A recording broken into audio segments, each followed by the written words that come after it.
Assalamualaikum warahmatullahi wabarakatuh. Salam sejahtera untuk kita semua. Perkenalkan, saya Dr. Muhirdan, MSI, dosen tetap Universitas Muhammadiyah Mataram pada Fakultas Teknik Program Studi S1 Teknik Sipil. Alhamdulillah, di samping saya menjalankan tugas pengajaran, saya juga diamanahi oleh Rektor dengan tugas tambahan sebagai Dekan Fakultas Agama Islam periode 2025-2029. Pada kesempatan ini saya dapat berbagi mengenai proses pembelajaran pada mata kuliah yang saya ampu sesuai dengan bidang keilmuan saya, yaitu pendidikan agama. Video ini dibuat sebagai salah satu kelengkapan persyaratan pengajuan sertifikasi dosen dalam penilaian persepsi diri atas unjuk kerja Tridharma Perguruan Tinggi atau PDD UKT-PT khususnya pada bidang pendidikan dan pengajaran. Melalui video ini, saya ingin memberikan gambaran mengenai bagaimana proses pembelajaran, merancang, melaksanakan, dan mengevaluasi selama satu semester.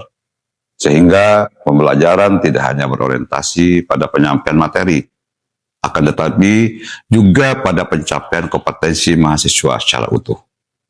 Mata kuliah yang saya ampu adalah pendidikan agama dengan kode mata kuliah D1, B1, A04A. Mata kuliah ini berbobot 2 SKS dan ditempuh oleh mahasiswa pada semester 1 di semester ganjil. Proses pembelajaran dilaksanakan selama 16 kali pertemuan yang terdiri atas 14 kali perkuliahan, 1 kali ujian tengah semester, dan 1 kali ujian akhir semester. Secara umum, mata kuliah ini dirancang untuk membentuk mahasiswa agar memiliki pemahaman yang komprehensif mengenai nilai-nilai ajaran Islam, sekaligus mampu mengimplementasikannya dalam kehidupan sehari-hari. Beberapa materi utama yang dipelajari dalam mata kuliah ini meliputi pendidikan agama dan peran manusia sebagai khalifatullah fil ardh, makna Islam sebagai way of life, penerapan nilai-nilai agama dalam kehidupan sosial, penguatan akidah Islamiyah, serta implementasi nilai-nilai agama dan etika dalam kehidupan bermasyarakat, berbangsa, dan bernegara. Pemahaman tersebut kemudian dituangkan mahasiswa dalam berbagai bentuk pembelajaran seperti karya ilmiah, poster edukatif maupun praktik lapangan. Seluruh proses pembelajaran mengacu pada rencana pembelajaran semester atau yang kita kenal dengan RPS yang telah disusun berdasarkan capaian pembelajaran program studi dan telah melalui proses validasi oleh ketua program studi serta gugus kendali mutu prodi. Adapun capaian pembelajaran mata kuliah yang ingin dicapai terdiri atas 4 kompetensi utama. Pertama, mahasiswa mampu menjelaskan konsep pendidikan agama serta fungsi penciptaan manusia sebagai khalifatullah fil ardh. Kedua, mahasiswa mampu mendeskripsikan Islam sebagai jalan keselamatan dalam kehidupan, baik pada kehidupan masa kini maupun masa yang akan datang. Ketiga, mahasiswa mampu menginternalisasikan nilai-nilai agama dalam kehidupan bermasyarakat, berbangsa, dan bernegara. Dan keempat, mahasiswa mampu mengimplementasikan nilai-nilai agama dalam berinteraksi dengan lingkungan sosialnya secara santun, bertanggung jawab, dan berakhlak mulia. Agar seluruh capaian pembelajaran tersebut dapat tercapai secara optimal dan utuh, saya menerapkan sistem pembelajaran yang saya kemas dalam 3 tahapan utama, yaitu delivery, interaction, dan assessment, atau yang saya sebut dengan pendekatan DIA. Pada tahap delivery, proses pembelajaran diawali dengan penyusunan kontrak perkuliahan yang disepakati bersama mahasiswa. Dalam kontrak tersebut, saya menerapkan prinsip 3D, yaitu disiplin waktu, disiplin akademik, dan disiplin berbusana. Ketiga prinsip ini menjadi fondasi untuk membangun budaya belajar yang tertib, bertanggung jawab, berintegritas. Selanjutnya, penyampaian materi dilakukan melalui ceramah interaktif dipadukan dengan diskusi kelompok. Pemanfaatan media pembelajaran seperti LCD, proyektor, dan papan tulis, serta penggunaan berbagai referensi ilmiah agar mahasiswa memperoleh pemahaman yang lebih komprehensif. Kemudian pada tahap interaction saya menerapkan pendekatan student center learning, sehingga mahasiswa menjadi pusat dalam proses pembelajaran. Mahasiswa saya dorong untuk aktif berdiskusi, menyampaikan pendapat, melakukan bedah makalah, berbagai pengalaman bahkan berdialog mengenai berbagai fenomena sosial keagamaan yang berkembang di masyarakat. Saya juga memberikan apresiasi kepada mahasiswa yang aktif berpartisipasi sebagai bentuk motivasi agar suasana belajar menjadi lebih hidup, kolaboratif, dan menyenangkan. Selanjutnya, tahap asesmen atau penilaian. Penilaian saya lakukan secara objektif, transparan, dan berkelanjutan dengan mengukur aspek sikap, pengetahuan, dan keterampilan mahasiswa sesuai dengan capaian pembelajaran mata kuliah. Adapun komponen penilaian terdiri atas partisipasi dan kehadiran sebesar 10%, tugas individu maupun kelompok sebesar 20%, kuis dan presentasi sebesar 15%, ujian tengah semester sebesar 25%, serta ujian akhir semester sebesar 30%. Melalui proses penilaian tersebut, mahasiswa memperoleh umpan balik secara berkala, sehingga mereka dapat mengetahui perkembangan belajarnya dan terus meningkatkan kompetensi yang diharapkan. Untuk mendukung kualitas pembelajaran, saya juga menggunakan berbagai referensi utama, termasuk buku-buku yang saya tulis sendiri, di antaranya buku kuliah akhlak, pendidikan agama Islam, konsep nilai dan implementasi dalam kehidupan, pedagogik Islam, konsep nilai dan implementasi dalam pendidikan, pendidikan agama Islam dalam membangun peradaban berbasis nilai, serta pendidikan agama Islam di era digital yang diperkaya dengan berbagai buku referensi dan jurnal ilmiah yang relevan dan mutakhir. Pada akhirnya, saya berharap proses pembelajaran yang saya laksanakan tidak hanya menghasilkan mahasiswa yang memiliki pemahaman akademik yang baik, tetapi juga membentuk karakter, integritas, dan nilai-nilai moral yang kuat, sehingga siap mengimplementasikan ilmunya di tengah masyarakat. Demikian pemaparan singkat mengenai proses pembelajaran mata kuliah pendidikan agama yang saya ampu. Terima kasih atas perhatian yang telah diberikan. Selanjutnya kita akan mulai perkuliahan di dalam kelas. Assalamualaikum warahmatullahi wabarakatuh. Waalaikumsalam warahmatullahi wabarakatuh. Baik rekan-rekan mahasiswa, pagi ini merupakan pertemuan pertama kita pada mata kuliah pendidikan agama Islam. Sebelum itu,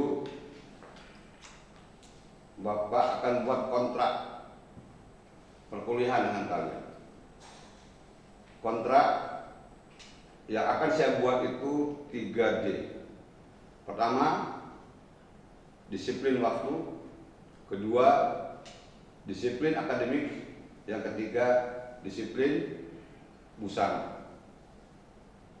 Disiplin waktu yang dimaksudkan di sini adalah rekan-rekan mahasiswa harus komitmen dengan jam masuk kita.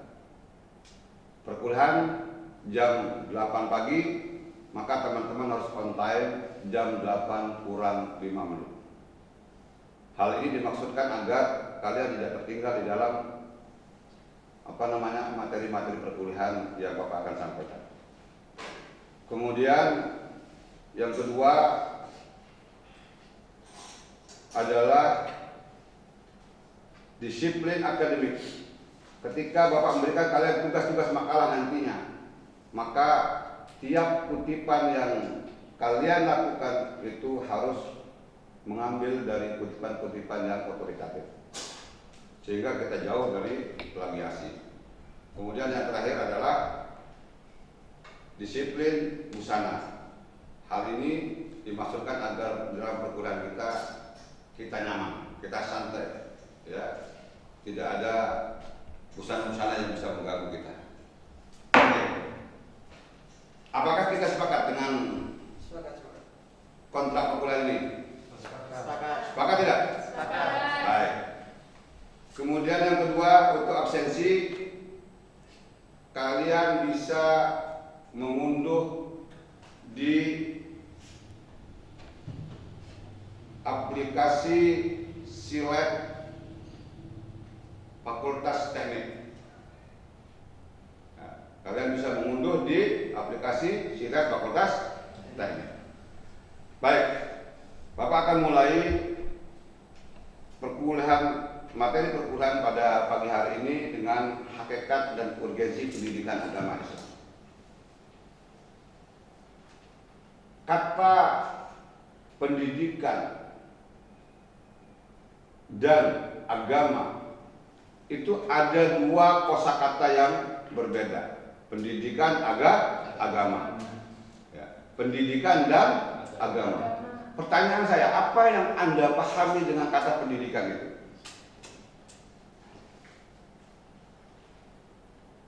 Coba, di antara rekan-rekan mahasiswa, ini kan pendidikan ini sudah sejak Anda masuk TK, Anda sudah mendengar kata pendidikan itu. Sejak Anda baru lahir, Anda sudah mendengar kata agama itu.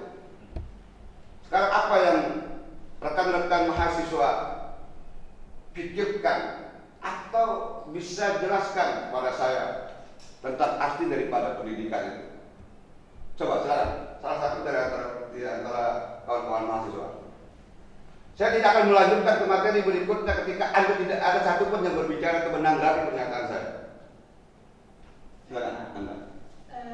Pendidikan adalah proses pembelajaran di mana kita itu dapat mengembangkan ilmu pengetahuan kita. Silakan Anda tulis di papan tulis. Silakan Anda tulis di papan tulis arti dari pendidikan yang Anda maksudkan untuk mempertegas kebenaran pernyataan Anda.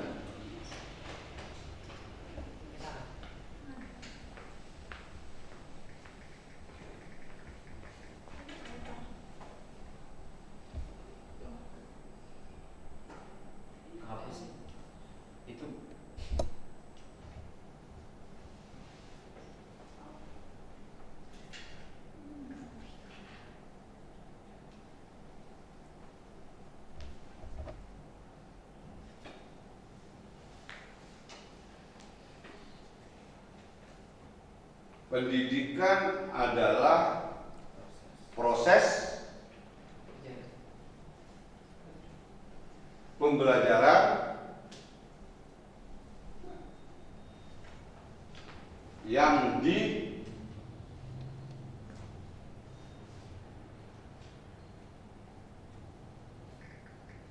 yang dimana kita dapat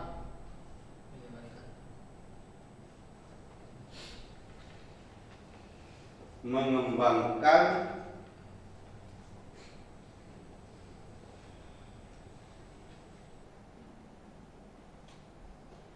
ilmu pengetahuan. Oke. Terima kasih. Ada yang lain yang memiliki pandangan yang berbeda atau referensi yang berbeda ketika Anda membaca literatur yang lain tentang pendidikan? Anda jawab saja, tidak usah ada tulis, cukup satu saja yang menulis. Oke. Pendidikan adalah proses pembelajaran yang di mana kita dapat mengembangkan ilmu pengetahuan. Oke, itu salah satunya. Intinya bahwa pendidikan ini adalah proses pembelajaran. Dari proses pembelajaran ini kita akan memperoleh ilmu pengetahuan. Dari ilmu pengetahuan ini maka akan menjadi insan yang beradab. Ini makna daripada pendidikan. Sekarang kita akan berangkat ke kosakata berikutnya, yaitu agama.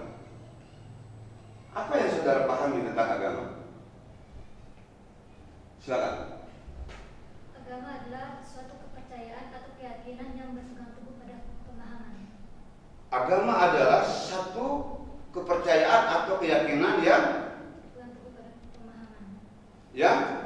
teguh pada pemahaman. Berpegang teguh kepada pemahaman.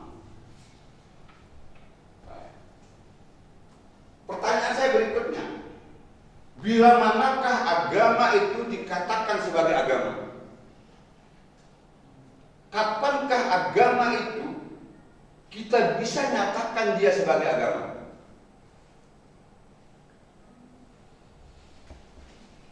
Tak sini ya.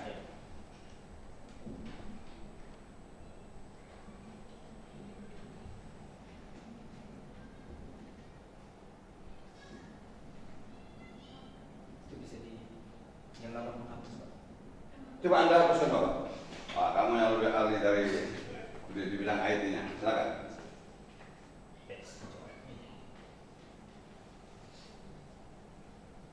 Yang cepat, materi kita masih ada yang belum tuntas untuk Bapak jelaskan. Oke. Bila manakah agama itu akan disebut sebagai agama?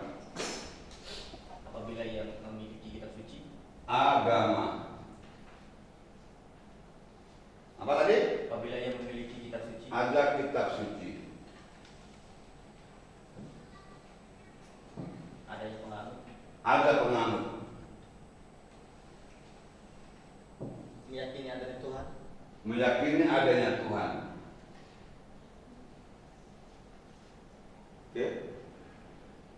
Cukupkah yang 3 komponen ini? Ada yang dianut, disembah. Tadi ada yang dianut disembah, ya Tuhan ini yang Anda sembah. Satu yang berapa? Ibadah. Dengan kitab suci ini Anda bisa beribadah. Tanpa kitab suci Anda tidak akan bisa mengetahui bagaimana tata cara kita beribadah.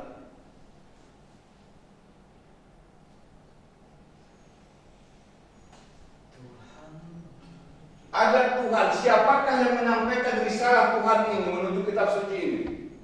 Prophet. Prophet, yaitu Nabi. Maka ketika sempurna ini, maka dia sudah menjadi sebuah komponen yang bisa kita nyatakan dia sebagai agama. Maka pendidikan agama adalah sebuah proses yang dilakukan oleh seseorang dengan ilmu pengetahuan yang dimilikinya untuk menjadi insan yang memiliki akhlak yang mulia. Maka tujuan daripada pendidikan agama itu adalah membentuk karakter manusia-manusia yang memiliki pemikiran futuristik, progresif, yang dari tahapan ke tahapan berikutnya dia menjadi lebih baik. Maka itulah yang disabdakan oleh Nabi bahwa bila hari ini kita sama saja dengan yang hari yang kemarin, maka kita menjadi bahagian daripada orang-orang yang rugi. Tapi bila hari ini lebih baik daripada hari berikutnya, maka kita adalah menjadi orang-orang yang beruntung. Oke, apa lanjut?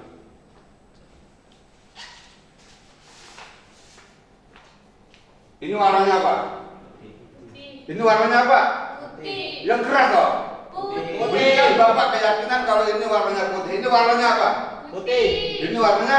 Putih. Oke, kamu maju ke depan. Kamu yang baju putih.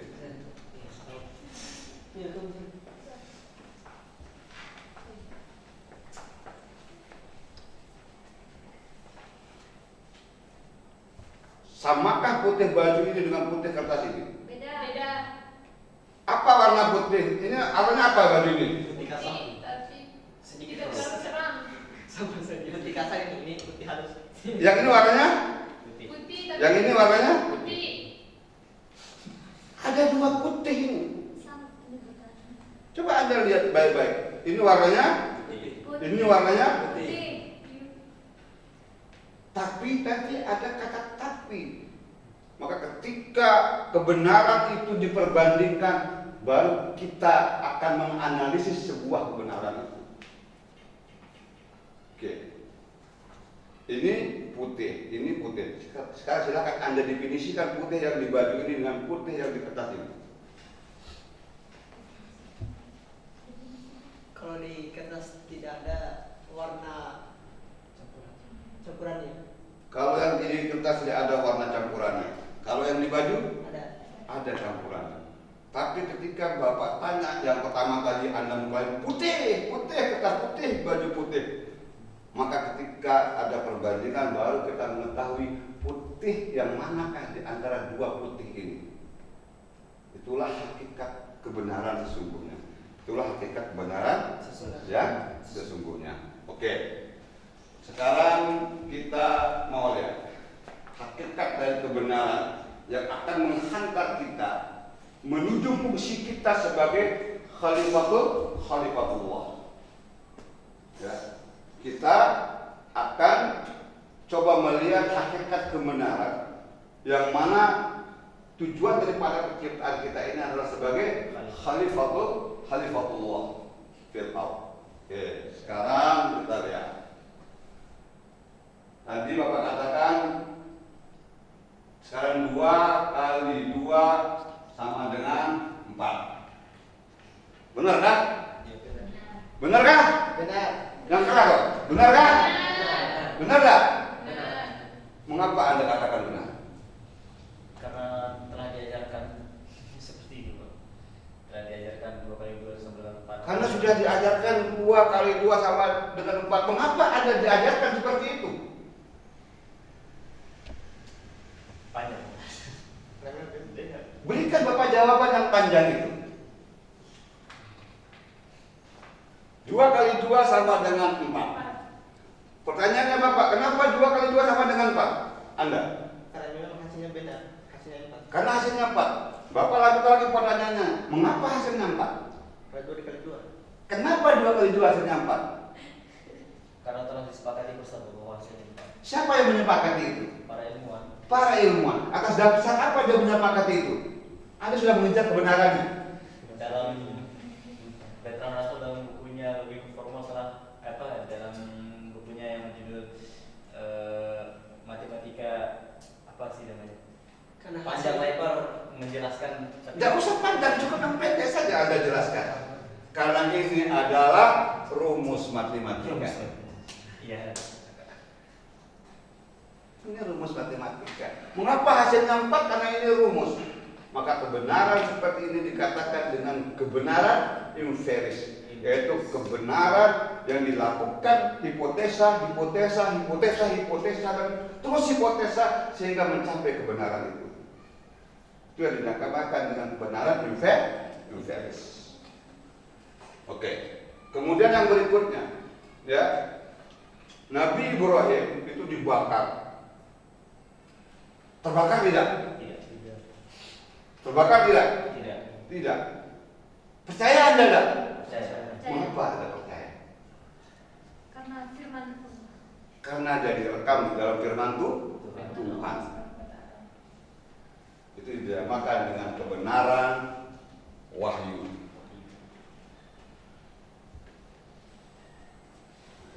Tadi Anda katakan baju yang satu dengan baju yang lain itu pertama mengatakan putihnya sama. Tapi setelah Anda ada perbandingan itu, ya Anda melihat ada perbedaan.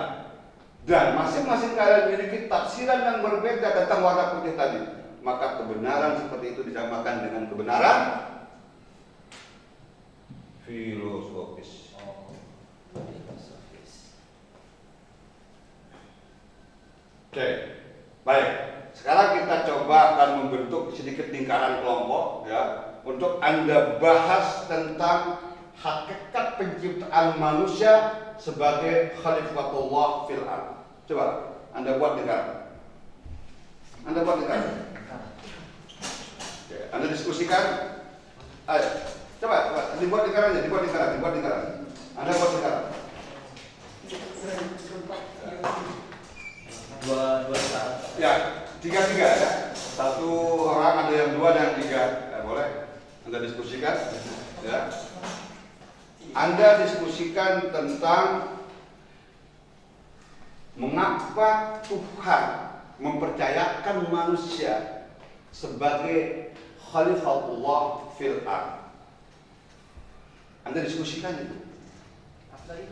Mengapa Tuhan mempercayai atau mempercayakan manusia sebagai khalifatullah fil ardh, menjadi pengayom, pemimpin, pemelihara kedamaian di bumi ini. Mengapa Tuhan tidak memberikan kepada malaikat yang mereka tidak punya salah? Mengapa Tuhan tidak memberikan kepada makhluk-makhluk lain?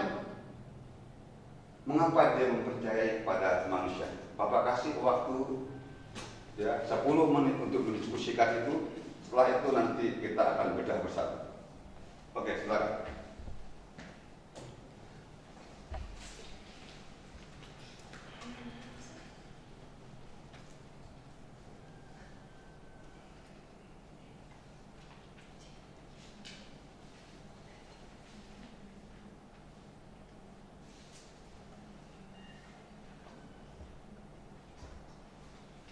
Baik.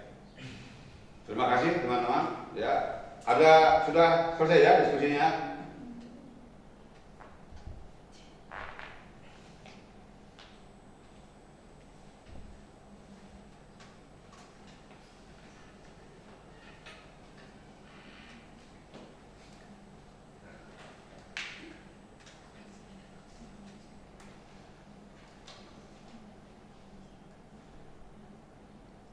Baik kawan-kawan semua, ya.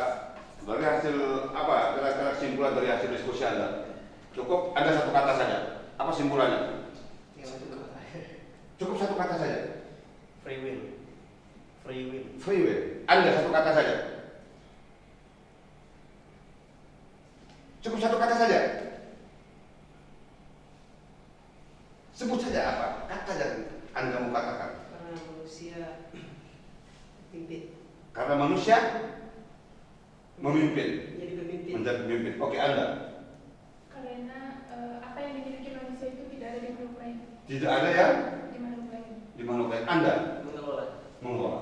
Baik, saya akan simpulkan dari pernyataan-pernyataan Anda.